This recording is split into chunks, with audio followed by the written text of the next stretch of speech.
Pues estamos en el capítulo 3 de Primera de Tesalonicenses, y para los que han estado con nosotros saben que la semana pasada llegamos hasta el versículo 10 de ese capítulo. Y hemos estado viendo a través de la primera epístola de Pablo a los tesalonicenses lo que es una carta de amor de un pastor para una iglesia.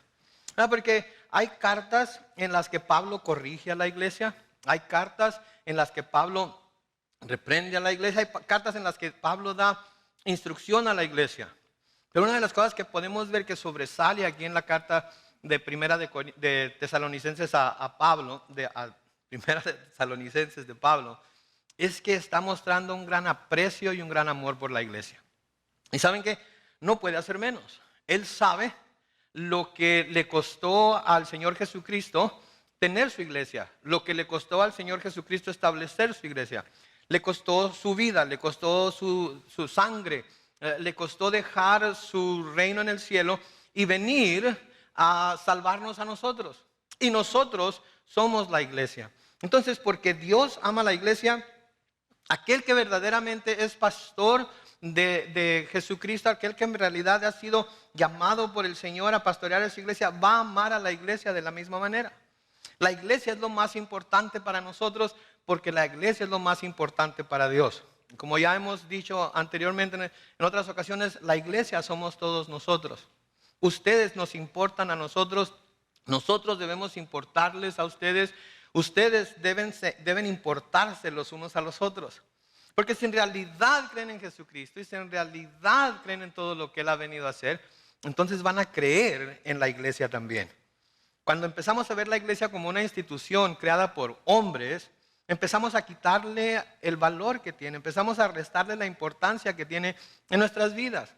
De tal manera que empezamos a desecharla, empezamos a hacerla un lado. Y los que están casados pueden entender lo que quizás el Señor Jesucristo siente cuando alguien habla mal o desprecia a su esposa, a la iglesia, porque si ustedes tuvieran esa misma experiencia de que alguien hablara mal o despreciara a su esposa, ustedes no se iban a sentir muy bien. Si en realidad la aman, iban a defenderla. Si en realidad la aman, iban a tratar de ayudar a que esas personas tuvieran una visión correcta de lo que su esposa es. Tengo un hijo de 19 años y a veces se le sube lo alvarado. Y le quiere hablar así medio golpeado a su mamá y le digo, hey, cálmate. Estás hablando con mi esposa, ¿ok? Y antes de ser tu madre fue mi esposa. Y si tú la vas a tratar a ella así, te las vas a ver conmigo. No importa qué tan grandote estés, no importa qué tan fuerte estés. Créeme, que si sigues así, se te va a parecer Juan Diego. Y la Virgen no va a estar a su lado, ¿verdad? Así es que cálmate. Me imagino yo también que el Señor, cuando ve a alguien maltratar a su esposa, la iglesia, hablar mal de su esposa, la iglesia, menospreciar a su esposa, la iglesia, me imagino que ha de sentir lo mismo. Porque le costó su sangre. Yo no pagué con sangre por mi esposa. Yo no tuve que entregar mi vida físicamente por ella, aunque soy llamado a entregarla, ¿verdad? Por ella, por el amor que digo tenerle. Pero al Señor sí le costó su vida y sí derramó su sangre. Entonces Pablo aquí se está dirigiendo a la iglesia en Tesalónica y les está constantemente hablando acerca de cómo la amaba. De cómo amaba a los hermanos en Tesalónica y cuánto se preocupaba por ellos. Y especialmente por su bienestar espiritual. Y debemos recordar que los hermanos en Tesalónica estaban pasando por diferentes pruebas, estaban pasando por persecuciones y aflicciones. Pero Pablo, aun cuando se preocupaba por esos aspectos de la vida de la iglesia, por lo que más se preocupaba era por su estado espiritual. Porque avanzara espiritualmente, porque creciera espiritualmente. Esa era su mayor preocupación. ¿Sí? Y porque estaba preocupado por ello, llegó el momento en el que, no pudiendo él ir a visitar a la iglesia en Tesalónica, porque como nos dijo en nuestros estudios pasados, Satanás le estaba estorbando, entonces él envió a Timoteo a que mirara cómo estaba yendo con ellos. En el versículo 7 ahí de 1 Tesalonicenses 13 nos dice, por eso hermanos, en medio de todas nuestras necesidades y aflicciones, ustedes nos han consolado por medio de su fe. El saber que ustedes están firmes en el Señor nos ha devuelto la vida. ¿Cómo podríamos dar gracias a Dios por ustedes y por todo el gozo que ustedes nos hacen disfrutar delante de nuestro Dios? Pablo estaba agradecido aquí con Dios porque Timoteo había vuelto de Tesalónica y le había traído noticias a Pablo de que los tesalonicenses se habían podido mantener firmes en el Señor. Se habían podido mantener firmes en su fe. A pesar de sus sufrimientos, a pesar de sus aflicciones, ellos habían podido permanecer firmes siguiendo al Señor. Y cuando Timoteo vino y le dio esta noticia a Pablo, el corazón de Pablo se llenó de gozo. Y noten que está preguntando ahí en el versículo 9, ¿cómo podríamos dar gracias a Dios por ustedes y por todo el gozo que ustedes nos hacen disfrutar delante de nuestro Dios? ¿Qué podemos hacer para mostrar gratitud para con Dios? De que aun cuando nosotros no estamos ahí presentes, de todas maneras ustedes están caminando firmemente con Él. De todas maneras ustedes están siguiendo las enseñanzas que les dejamos. Si Pablo honestamente se gozaba entonces cuando miraba la prosperidad espiritual de otras personas. Es muy fácil gozarse con la gente cuando está gozando de la prosperidad financiera. Es muy fácil gozarse con la gente y se puede medir cuando se está gozando de la prosperidad en cuanto a salud. Es muy fácil gozarse con la gente y poder ver lo que Dios está haciendo en ellos cuando es físico, cuando es algo que se puede palpar, cuando es algo financiero, algo es muy fácil. Pero cuando alguien está avanzando espiritualmente, cuando se ve que su vida está constantemente siendo transformada, animada, desafiada, retada por el Evangelio, y esa persona, a pesar de todos esos retos y a pesar de todos los problemas que tiene por ello, sigue adelante. Wow. Como pastor les digo, eso en realidad trae gozo a nuestro corazón. Los padres de familia, cuando ven que sus hijos al crecer están dejando a un lado sus niñerías y empiezan a creer en el Señor Jesucristo, no porque son sus hijos, sino porque han reconocido que la fe en Jesús es lo mejor que pueden tener. Eso causa un gran gozo en el corazón de los padres, porque sabe uno que están dejando de depender en nuestra fe para conocer a Dios y están ellos obteniendo su propia fe para seguir a Dios. Y cuando vemos eso como padres, es algo grandioso. Mi hijo está yendo al colegio bíblico en Murrieta ahorita. Hoy se va de nuevo, nos deja por otros 4 meses. Y me encanta el hecho de que él quiso ir. No fue porque, bueno, su papá es pastor, así es que debe de ir a estudiar al colegio bíblico. No, él quiere ir, él quiere estar ahí. No sabe todavía con claridad lo que Dios quiere que haga si dentro del ministerio fuera de él. Pero su deseo es estar ahí y está emocionado por ello. Y me encanta ver eso. Me encanta ver lo que saca buenas calificaciones. Porque todo lo que hizo aquí en la high school, nunca miré yo así como que tuviera mucho interés por la escuela. Pero ahora en el colegio bíblico es interesante porque ahora está sacando muy buenas calificaciones, mejores que las que sacó en la high school. Y eso me llena de gozo. Y Pablo estaba sintiendo ese mismo gozo. El apóstol Juan escribe en Tercera de Juan, en el versículo 4, nada más tiene un capítulo, pero dice, no tengo mayor gozo que oír que mis hijos andan en la verdad. Padres de familia, ¿habrá un gozo mayor que ese? Yo creo que no hay riquezas, yo creo que no hay nada material que pudiéramos nosotros valorar tanto como el saber que nuestros hijos andan en la verdad. No porque nosotros los estamos obligando, no porque nosotros los estamos llevando a fuerzas a la iglesia, no porque nosotros les estamos diciendo que si no van les va a costar algo, por lo tanto van porque quieren lo que necesitan, sino porque ellos mismos desean estar en la presencia de Dios, desean reunirse con el pueblo de Dios. Y Pablo aquí, al recibir las noticias de parte de Timoteo de lo que ha estado pasando en la iglesia de Tesalónica, se regocija, su corazón se llena de gozo y dice, ¿cómo le puedo dar gracias a Dios? ¿Qué puedo hacer para mostrarle mi gratitud a Dios por lo que ha estado haciendo en ustedes? En los siguientes versículos nos va a dar una idea de lo que Él está haciendo para agradecerle a Dios por ello. Noten el versículo 10. Pablo dice, de día y de noche no hay un solo momento en que no oremos para que podamos volver a verlos y así podamos completar lo que falta a la fe de ustedes. Un par de cosas aquí. Noten, por favor, el anhelo. Noten el deseo que Pablo tiene de volver a verlos físicamente. Ha recibido buenas noticias, ha recibido buenas nuevas por medio de Timoteo. Pero eso no es suficiente para él. Él quiere estar físicamente con ellos. Él quiere poder adorar con ellos. Él quiere poder enseñarles más acerca de la palabra de Dios a ellos. Él quiere tener comunión con ellos. Anhela estar con ellos.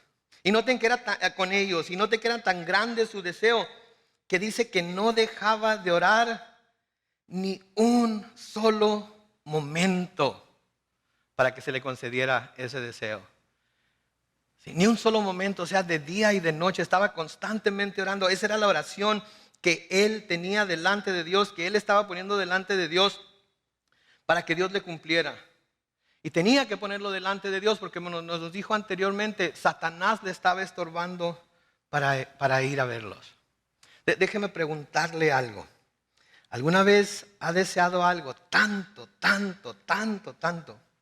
que no deja de orar por ello ni un solo momento?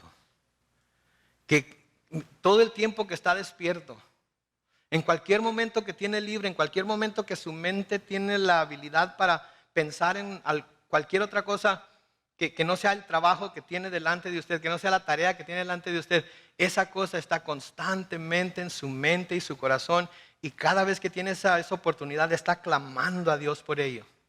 No importa qué sea, no importa qué tan grande, no importa qué tan pequeño, pero es un deseo tan ardiente en su corazón que no puede dejar de orar por ello, que no puede dejar de pedirle a Dios que se lo conceda, que no puede dejar de pedirle a Dios que por favor, si ninguna de las otras peticiones que ha presentado le da, no le importa, siempre y cuando le conceda esta.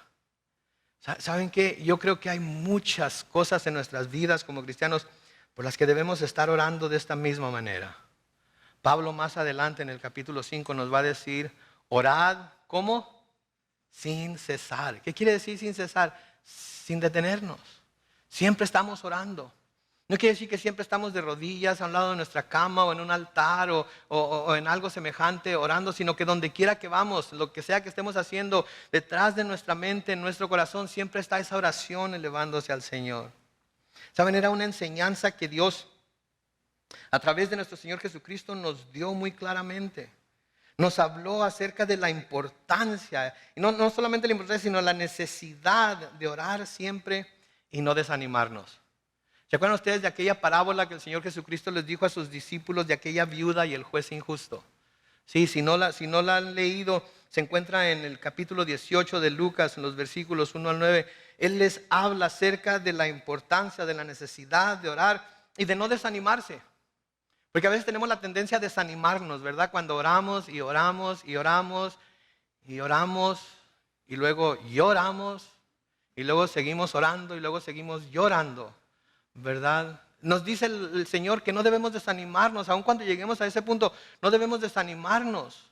Y no tiene nada de malo con orar y llorar, pero siempre y cuando no se pierda el ánimo de seguir orando. Él les habla de esta parábola, de este juez que no temía a Dios ni respetaba a nadie.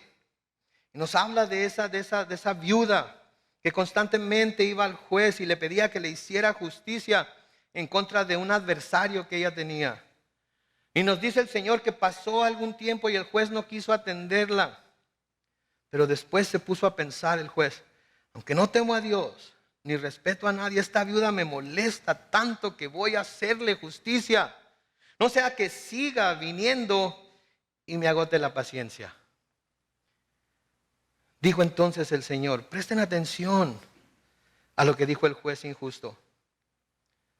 Yo no temo a Dios, no respeto a hombre, pero voy a darle a esta viuda lo que me está pidiendo para que no me vaya a cansar la paciencia. Y el Señor dice, ¿acaso Dios no les hará justicia a sus elegidos? Que día y noche claman a Él. ¿Se tardará en responderles? Les hace la pregunta, ¿ustedes qué creen? Yo les hago la pregunta, ¿ustedes qué creen? Si ese juez injusto, ese juez que no temía a Dios ni respetaba a nadie, llegó el momento en el que dijo, le voy a dar lo que me está pidiendo. ¿No será Dios mucho más amoroso? ¿No será Dios mucho más perfecto? ¿No será Dios, no estará más a favor de sus elegidos que de día y de noche claman a Él? ¿Se tardará en responderles? El Señor Jesucristo mismo les responde a esa pregunta en el versículo 8 de Lucas 18 y les dice, yo les digo que sin tardanza les hará justicia. Y luego les hace otra pregunta y les dice, pero cuando venga el Hijo del Hombre, ¿hallará fe en la tierra? Noten, el Señor Jesucristo iguala la medida de fe del hombre a su dedicación a orar, al tiempo que dedica a la oración. Parece ser que aquí el Señor Jesucristo está diciendo, la única forma, lo único que puede manifestar delante del Hijo del Hombre cuando venga, que de hecho hay fe en la tierra, es si encuentro a mi pueblo orando. Es si encuentro a mi pueblo orando. Si encuentro a mi pueblo pidiéndome a mí las cosas que necesita. Si encuentro a mi pueblo buscando mi rostro. Si encuentro a mi pueblo clamando a mí. Viniendo a mí para que yo supla sus necesidades. Para que yo les dé lo que anhelan. Voy a encontrarlos orando. Voy a encontrarlos teniendo esa clase de fe. Y parece ser que el Señor Jesucristo está diciendo aquí que si no tenemos una vida de oración en la que constantemente estamos pidiéndole a Él, en la que constantemente estamos clamando a Él, en la que constantemente estamos esperando que Él responda a nuestras oraciones, si no tenemos esa vida de oración, entonces nuestra fe es de dudarse. Porque si yo tengo fe en que alguien va a hacer algo por mí, si yo tengo fe en que alguien tiene cuidado de mí, si yo tengo fe en que alguien está al tanto de lo que yo quiero, necesito y deseo, yo voy a ir con esa persona cuantas veces tenga que ir a pedirle que me dé lo que yo estoy necesitando, queriendo.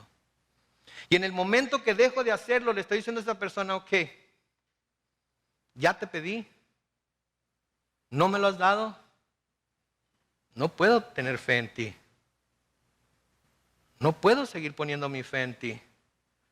Me has defraudado, me has decepcionado.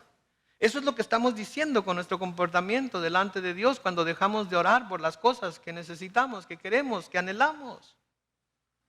Lean conmigo Mateo capítulo 7, los versículos 7 al 11. El Señor Jesucristo hablando aquí de nuevo les dice a sus discípulos, pidan, ¿y qué? Se les dará. Busquen, ¿y qué? Y encontrarán. Llamen. ¿Y qué? Se les abrirá. Otra manera de que se puede traducir el tiempo del verbo que se está presentando aquí del griego es pidan y sigan pidiendo y van a encontrar. Llamen y sigan llamando y se les abrirá. Busquen y sigan buscando y van a encontrar. En otras palabras, es algo continuo, es algo que estamos haciendo día con día, hora tras hora. Es algo que no dejamos de hacer. Es algo que constantemente estamos yendo delante de Dios a pedir. En el versículo 8 sigue diciendo el Señor, porque todo aquel que pide, ¿qué? Y el que busca, y el que llama, ¿quién de ustedes? Pregunta. Si su hijo le pide pan, le da una piedra. O si le pide un pescado, le da una serpiente. Pues si ustedes, que son malos, saben dar cosas buenas a sus hijos, ¿cuánto más su Padre que está en los cielos dará buenas cosas? ¿A quiénes? A los que le pidan. ¿Qué dice Santiago? ¿No tienen por qué? Porque no piden. Y cuando piden, piden mal. Piden para gastar en ustedes mismos. Piden para su propio beneficio. ¿Sí? El anhelo de Pablo era ir a ver a los tesalonicenses para a completar en ellos, o a completar lo que falta a la fe de ellos. El anhelo de Pablo no era ir a verlos porque iba a ganar algo para sí mismo.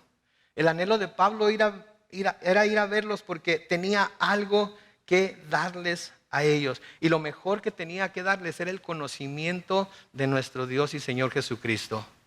Para que se arraigaran más en su fe. para que se arraigaran más en su conocimiento de Él y lo que faltara en su fe, Él pudiera completar. ¿Quién de los que estamos aquí hemos llegado ya a un nivel en el que no nos falta absolutamente nada? Ya no podemos crecer más en nuestra fe, ya no podemos crecer más en nuestro conocimiento del Señor, ya no podemos crecer más en nuestro conocimiento de la palabra, ya no podemos crecer más en cuanto al Espíritu de Dios que tenemos en nosotros. ¿Quién puede decir yo ya llegué a ese nivel? Ninguno de nosotros. Ninguno de nosotros. ¿Y saben qué? Por eso nos necesitamos los unos a los otros. Porque aquí tenemos todo nivel de cristianos, estoy seguro. Tenemos personas que tienen poco tiempo en el Evangelio, tenemos personas que tienen mucho tiempo en el Evangelio. Tenemos personas que no han sufrido por cosas que otros sí han sufrido. Tenemos personas que han pasado experiencias que otros no han pasado. Y todos tenemos de alguna manera la habilidad para completar lo que falta en la fe los unos de los otros. Pero ¿saben qué? Nos necesitamos los unos a los otros. Y tenemos que tener el mismo corazón de Pablo, de anhelar estar los unos con los otros para poder completar los unos en los otros lo que falta en nuestra fe. Noten entonces, en medio del gozo, Pablo llama la atención el hecho de que aún había cosas que les faltaba. Aún había cosas que necesitaban ellos obtener, que necesitaban tener en su fe para que pudieran seguir creciendo. Y si ustedes se acuerdan en el capítulo 1, el versículo 3, en el capítulo 1 y el versículo 7, en el capítulo 2 y el versículo 13, el capítulo 2 versículos 19 y 20 y en el capítulo 3 versículo 6, él los felicita por ciertos aspectos de su fe que son evidentes, no solamente para la iglesia, no solamente para Timoteo, sino para todos los que viven en la región en la que está la iglesia de Tesalónica. Los felicita por ello. Pero de todas maneras les dice, hay cosas que yo sé que puedo llevar a ustedes que van a completar la fe que ya tienen. Y ¿saben qué, mis hermanos y hermanas? Debemos preocuparnos por no llegar ninguno de nosotros a ese punto en el que pensamos que ya hemos llegado a la cima, que ya hemos llegado al punto en el que ya no podemos crecer más en nuestra fe.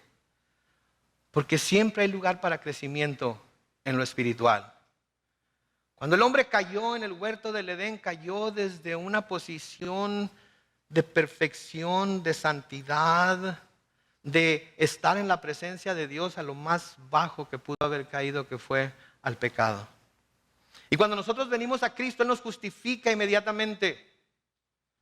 Pero luego empieza el proceso de la santificación. Y a través de esa santificación el Señor constantemente está obrando en nosotros, está transformando nuestro corazón, está ayudándonos a que lo veamos como lo que verdaderamente es y que nos veamos nosotros mismos como lo que verdaderamente somos y que empecemos a prestar atención a las cosas que necesitamos agregar a nuestra vida, que nos van a ayudar a acercarnos más a Dios y conocerlo mejor. ¿Sí? Ahora, este no es un concepto que Pablo solamente presenta, eso de completar lo que falta a su fe. Pedro tiene este mismo concepto y nos presenta este mismo concepto en 2 de Pedro, en el capítulo 1, los versículos 5 al 12. Lean conmigo. Por eso, ustedes, les dice a los cristianos, deben esforzarse por añadir virtud a su fe. Esfuércense por añadir virtud a su fe. Y luego tienen que agregar conocimiento a esa virtud. Tienen que agregar conocimiento a esa virtud. Después tienen que agregar dominio propio a ese conocimiento. Y luego paciencia al dominio propio. Y luego piedad a la paciencia. En el versículo 7 dice, tienen que agregar afecto fraternal a la piedad y amor al afecto fraternal. ¿Sabían lo que Pedro está diciendo aquí? Ustedes tienen que esforzarse por agregar estas cosas. Ustedes tienen que hacer todo lo posible porque estas cosas puedan ser agregadas a sus vidas. La forma en la que lo hacemos es por medio del discipulado.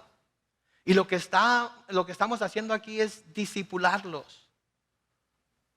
A través de la palabra, ustedes ahorita están como los discípulos estaban frente a Jesucristo cuando Él les estaba enseñando. Y después como los discípulos estaban frente a Pablo, o a Pedro o a Juan, que les estaban enseñando a ellos lo que Jesucristo les había enseñado. Esto es lo que es el discipulado. ¿Sí? Entonces les dice que agreguen todas estas cosas. Luego noten lo que les dice en el versículo 8. Si todo esto abunda en ustedes, serán, ¿qué? Muy útiles y productivos en el conocimiento de nuestro Señor Jesucristo. Noten, van a ser útiles y productivos. ¿Qué quiere decir? Que va a haber un producto que se va a manifestar en su vida, que es el fruto del Espíritu. Si ustedes se ocupan de esto, si esto es lo que ustedes se dan a la tarea de hacer constantemente, entonces van a ser útiles y productivos en el conocimiento de nuestro Señor Jesucristo. Versículo 9 dice, quien no tiene todo esto es corto de vista o ciego y ha olvidado que sus antiguos pecados fueron limpiados. Por eso, hermanos, procuren fortalecer su llamado y elección. Si hacen esto, noten lo que dice ahí, jamás caerán. Vamos a estar tan ocupados con las cosas del cielo que las cosas terrenales no van a tener el efecto que ahora tienen en nosotros. No me malentiendan, no estoy diciendo que vamos a llegar a la perfección. Quisiera poder llegar a la perfección. No tendría ningún problema en ninguna de mis relaciones personales, no tendría ningún problema con mis patrones, no tendría ningún problema con mi esposa ni con mis hijos. Aunque yo fuera perfecto, si ellos no lo fueran, de todas maneras iba a tener problemas. Y aunque ellos fueran perfectos, si yo no lo soy, de todas maneras íbamos a tener problemas. Lo que está diciendo aquí entonces Pedro es que debemos de ocuparnos tanto de las cosas celestiales, que las cosas terrenales pasan a segundo término. Y cuando las cosas pasan a segundo término, empezamos a llegar entonces sí al nivel al cual Dios nos ha llamado en nuestra relación con Él. Noten el versículo 11. Segunda de Pedro 1 dice, de esta manera se les abrirán de par en par las puertas del reino eterno de nuestro Señor y Salvador Jesucristo. Por esta razón, siempre habré de recordarles estas cosas, aun cuando ya las sepan y estén firmemente afianzados en la verdad que han recibido.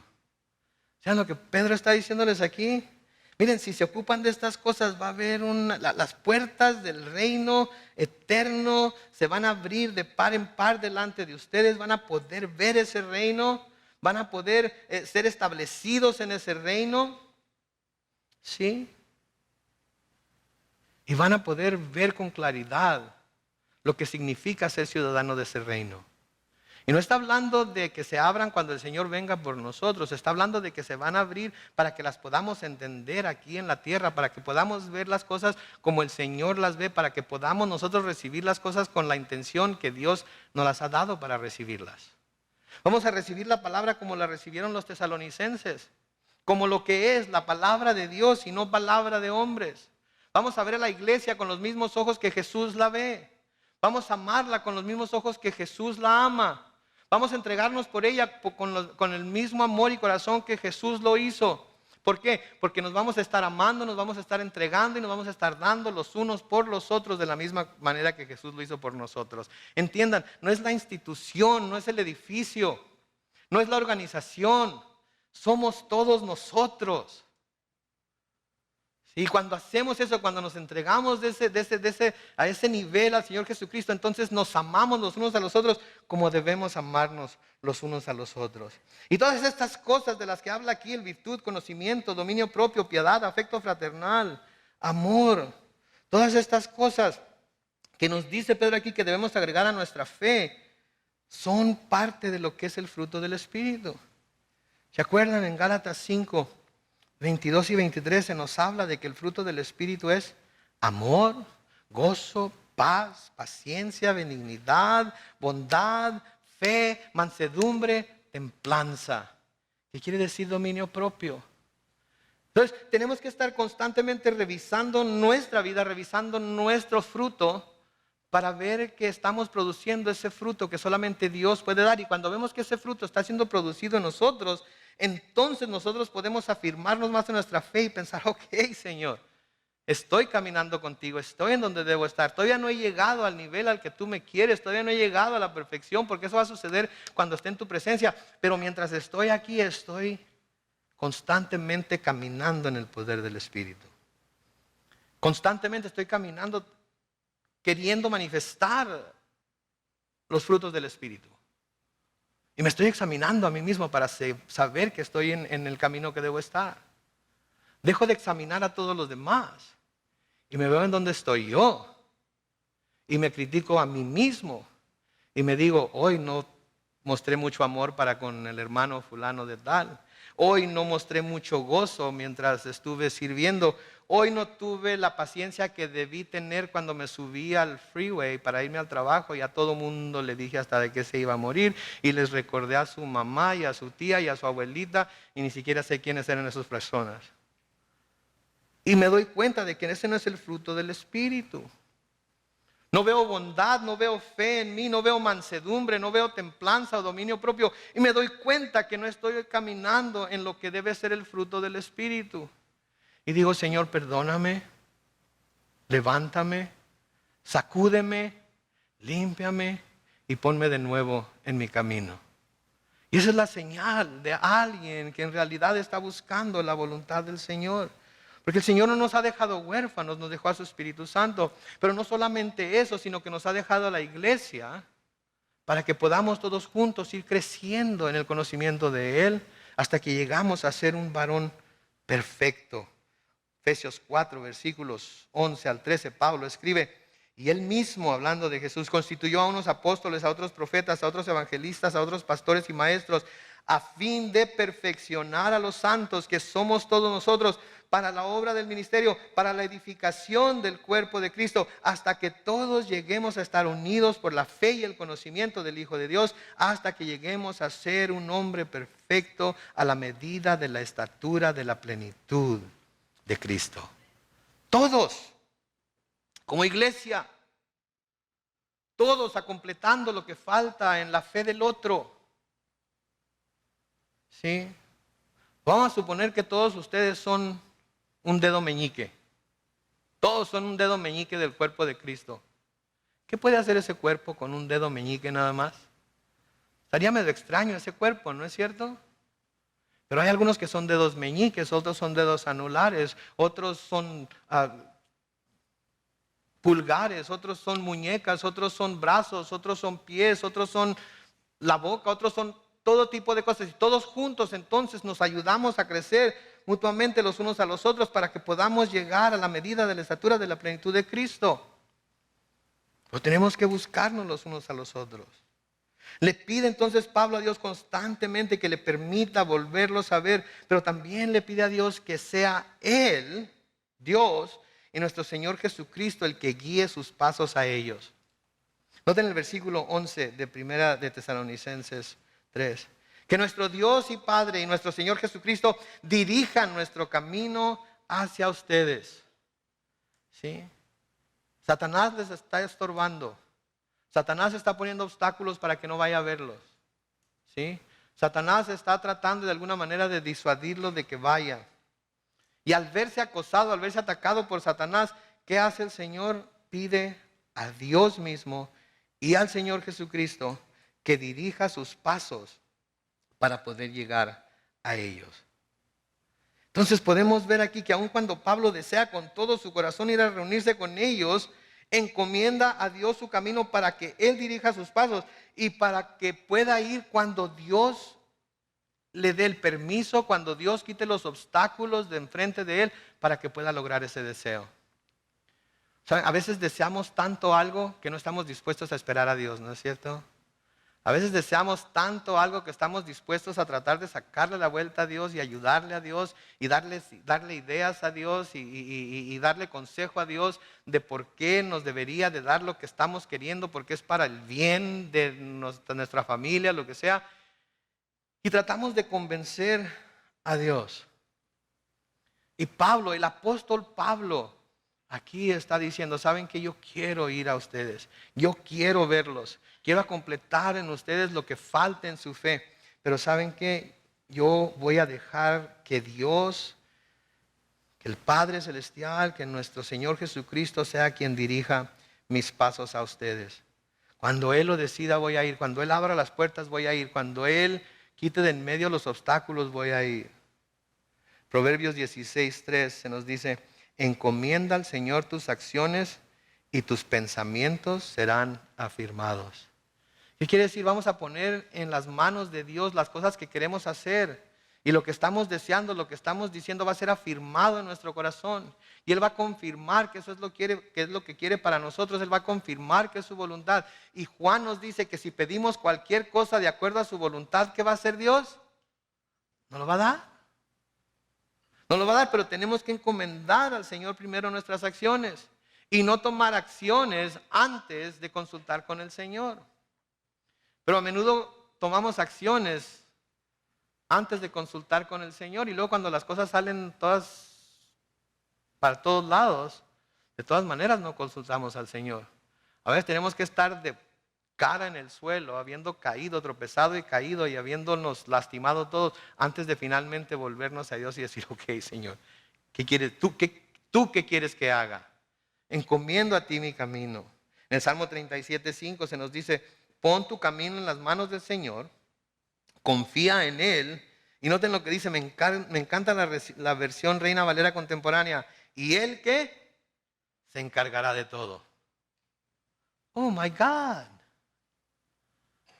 ¿Cómo quisiéramos tener personas en nuestra vida que pudiéramos nosotros poner nuestro camino en sus manos, confiar en ellos y que ellos se encarguen de todo? ¿No es cierto? ¿A quién no le gustaría tener una persona así en su vida? No le gusta. No, todos quisiéramos tener una persona así en nuestra vida. ¿Verdad? Esto es lo que queremos. Lo pongo en tus manos, tú encárgate de todo. ¿Cuántos hemos encontrado una persona así en nuestra vida? ¿Saben qué? Sí la hemos encontrado en Dios. Pero tenemos que ir a Él. La oración de Pablo sigue, noten en el versículo 12 de 1 Tesalonicenses 3. Y que el Señor los haga crecer y aumente el amor entre ustedes y hacia los demás, así como también nosotros los amamos a ustedes. Noten la oración de Pablo. Pablo está pidiendo al Señor que los haga crecer a ellos. Y que aumente el amor los unos con los otros.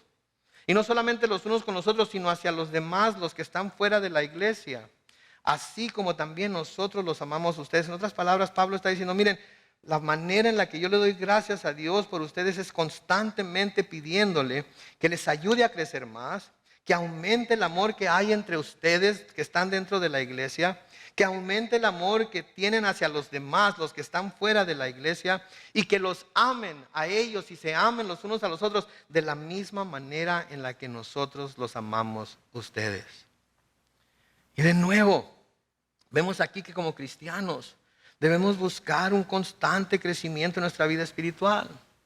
Y un aspecto que es muy importante, quizás el más importante de la vida del cristiano, es el amor que mostramos los unos por los otros.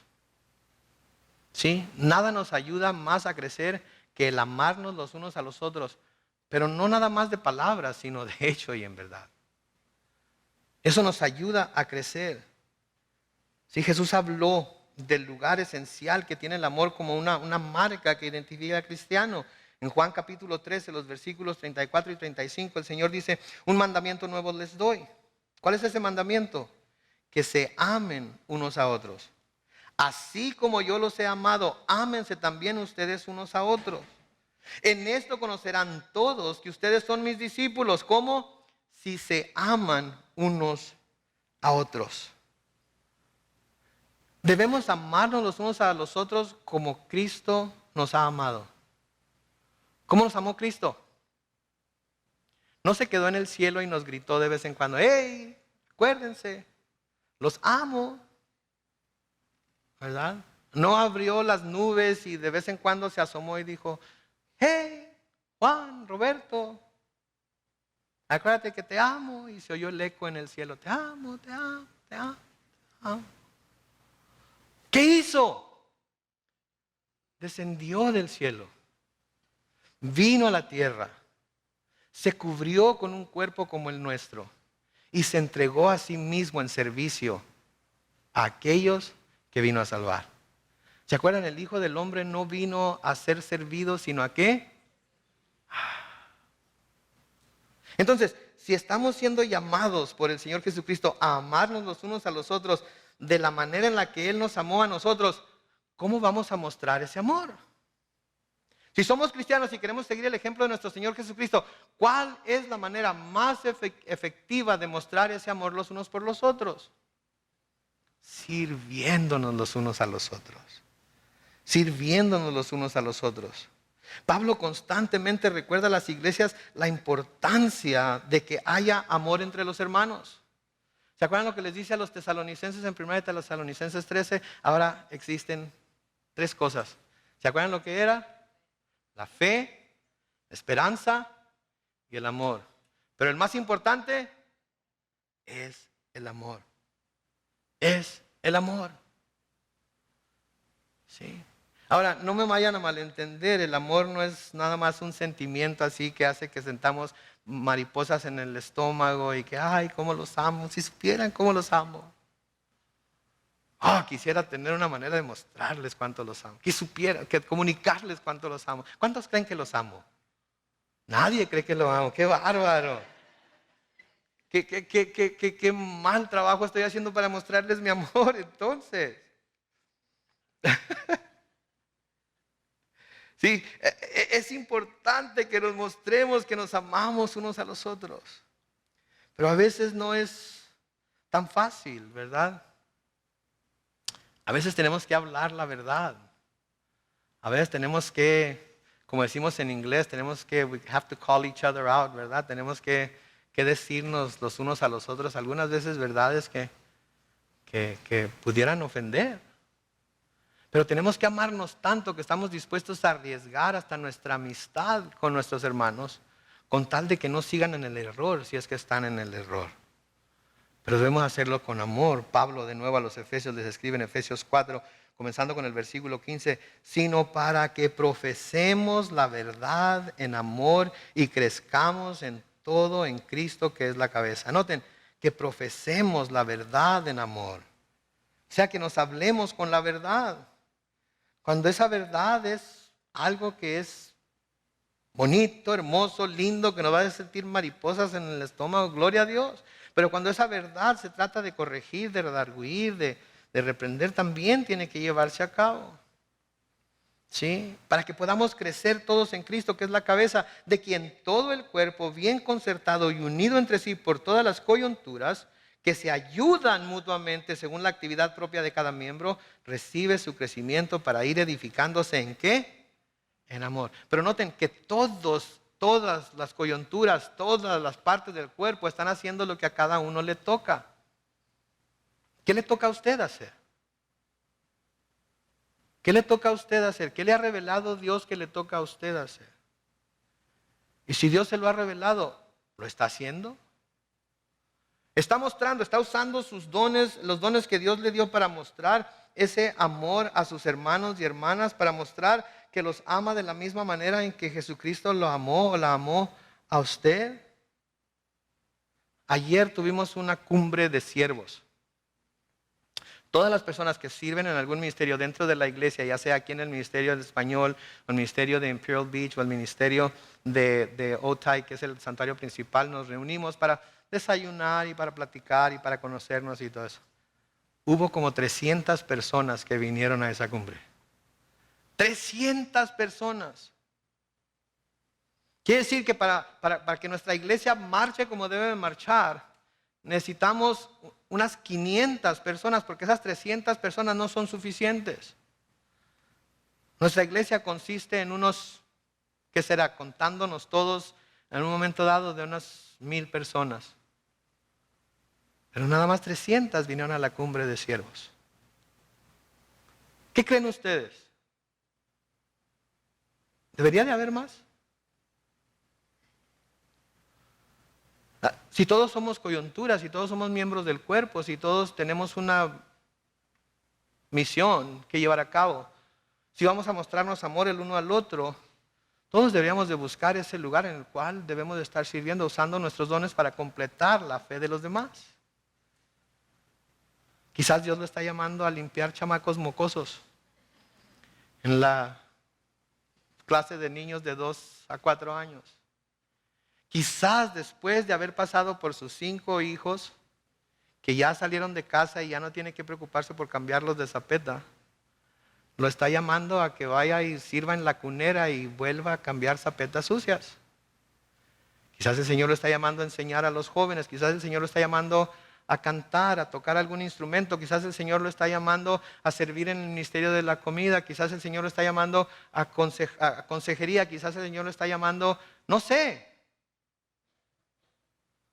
Estamos mostrando nuestro amor los unos por los otros de esa manera, porque eso es lo que debemos estar haciendo. Filipenses capítulo 1, versículos 8 y 9, Pablo escribe: porque Dios me es testigo de cuánto los amo a ustedes con el entrañable amor de Jesucristo. Y esto pido en oración, que el amor de ustedes abunde aún más y más en ciencia y en todo conocimiento. Es la oración de Pablo para la iglesia, que el amor abunde más y más, porque ese amor los va a llevar a unirse los unos con los otros y a servirse los unos con los otros de la manera en la que el Señor Jesucristo lo hizo. El apóstol Juan llegó hasta al punto de decir esto. Escuchen esto o léanlo conmigo en 1 de Juan 4, versículos 20 y 21. Si alguno dice, yo amo a Dios, pero odia a su hermano, ¿qué dice Juan que es? Es mentiroso. Pues el que no ama a su hermano, a quien ha visto, ¿cómo puede amar a Dios a quien no ha visto? Nosotros recibimos de Él este mandamiento: el que ama a Dios, ¿qué? Ame también a su hermano. ¿Y cómo manifestamos ese amor a nuestros hermanos? ¿Los amo? Cuando nos vemos, hermano, ¿cómo te amo? Vente para acá. Abrazo fuerte. Estilo político mexicano, ¿verdad? No, sirviéndonos los unos a los otros. Por eso el mismo apóstol Juan nos dice en 1 de Juan 3:18, hijitos míos, no amemos de palabra ni de lengua, sino de ¿qué? De hecho y en verdad. Hecho. ¿Se fijan ustedes? De hecho implica una acción que debemos llevar a cabo. Implica una acción que debemos llevar a cabo. ¿Estamos nosotros actuando con ese amor? ¿Estamos nosotros siendo ese ejemplo? ¿Estamos siendo nosotros lo que Dios nos llama a ser en este aspecto de nuestra vida espiritual? Porque es importante. Es importante. El cristianismo está basado en el amor. ¿Saben ustedes que el cristianismo está basado en el amor? Muchos piensan cuando piensan en el cristianismo, piensan en estudios teológicos y piensan en quién es Dios y la persona de Dios y de si son tres en uno, uno en tres y hablan de todo tipo de cosas en las que muchas veces no se encuentra un acuerdo. Y hay cosas en las que no podemos estar de acuerdo porque claramente están equivocadas teológicamente. Pero el cristianismo en sí está basado exclusivamente en el amor. ¿Se acuerdan de lo que dice Juan 3:16? ¿Qué dice? Porque de tal manera que amó Dios al mundo. ¿Qué hizo? Dio a su Hijo unigénito para que todo aquel que en Él cree que no se pierda, mas tenga vida eterna. Está basado en el amor de Dios por el mundo. Y ese amor lo llevó a hacer una acción, a llevar a cabo un acto que fue ¿qué? Dar a su Hijo. En 1 de Juan 3:16 también, ¿se acuerdan lo que dice 1 de Juan 3:16? En esto hemos conocido el amor, en que Él puso su vida, ¿por quiénes? Por nosotros. Y cuando escuchamos eso, cuando leemos eso, decimos, amén, ¿verdad? Oh, Señor, ¿cómo me has amado? Que pusiste tu vida por mí. Que entregaste tu vida por mí, Señor, un amor tan maravilloso, no lo puedo entender, es imposible para mi mente poder abarcarlo, para poder entenderlo. Pero ¿saben qué dice la segunda parte de ese mismo versículo? También nosotros debemos poner nuestras vidas por los hermanos. A ver, ¿cómo, pastor? ¿Cómo fue eso? Que hemos conocido el amor en que Él, Jesús, puso su vida por nosotros. Ok. Eso me suena bien, lo voy a subrayar en mi Biblia, lo voy a poner un círculo, lo voy a marcar de alguna manera porque me encanta eso. Pero ¿dónde sacó la siguiente parte? Pues ahí está, léalo, primera de Juan 3:16, la segunda parte. También nosotros debemos poner nuestras vidas por los hermanos. ¿De qué corriente teológica es usted? ¿De cuál seminario se graduó? ¿Cómo sabe que lo está interpretando correctamente? ¿Qué dice el griego? ¿En serio? ¿Saben que Dios nos pone las galletas a una altura en la que podamos tomarlas cuando las necesitemos? Y no se necesita tener una licenciatura en teología para entender lo que se nos está diciendo aquí. No necesitamos habernos graduado de un seminario, no necesitamos saber griego. Necesitamos recibir lo que se nos está diciendo como lo que es la palabra de Dios y no de hombres. En Efesios capítulo 5, los versículos 1 y 2 no lo van a ver en la pantalla, pero lo pueden buscar en sus Biblias. El apóstol Pablo escribe a los Efesios: sed pues imitadores de Dios como hijos amados, y andad en amor como también Cristo nos amó y se entregó a sí mismo por nosotros, ofrenda y sacrificio a Dios en olor fragante. Noten lo que dice: sed pues imitadores de Dios como hijos amados y andad en amor como también Cristo nos amó y se entregó a sí mismo por nosotros, ofrenda y sacrificio a Dios en olor fragante. Como dice mi papá, más claro. Mi papá dice: más claro no canta un gallo. ¿Saben qué, mis hermanos? Hablamos mucho del amor. Y a propósito, dentro de 2 semanas, caballeros, es día de San Valentín. Márquenlo en su calendario, ¿ok? Ya empiecen a hacer reservaciones. Ya manden pedir las rosas y el chocolate y los bombones y todo lo demás. Porque ese día decir: mi amor, te amo. ¿Qué hiciste de cenar? No va a funcionar. Tiene que llegar con las flores y con los chocolates y decir: mi amor, te amo. Cámbiate rápido porque hice una reservación en la taquería Los Primos. No, no es cierto, no es cierto, no es cierto. Yo no sé, en donde a ella le guste comer más. Noten por favor de nuevo. Volvamos aquí.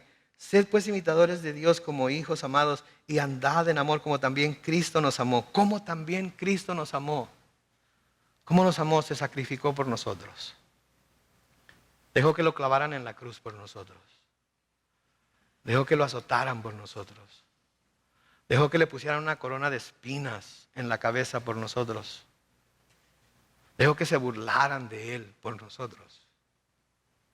Dejó su trono en el cielo y no consideró el ser igual a Dios como algo a que aferrarse, sino que vino a la tierra en forma de hombre y murió por nosotros para mostrarnos su amor.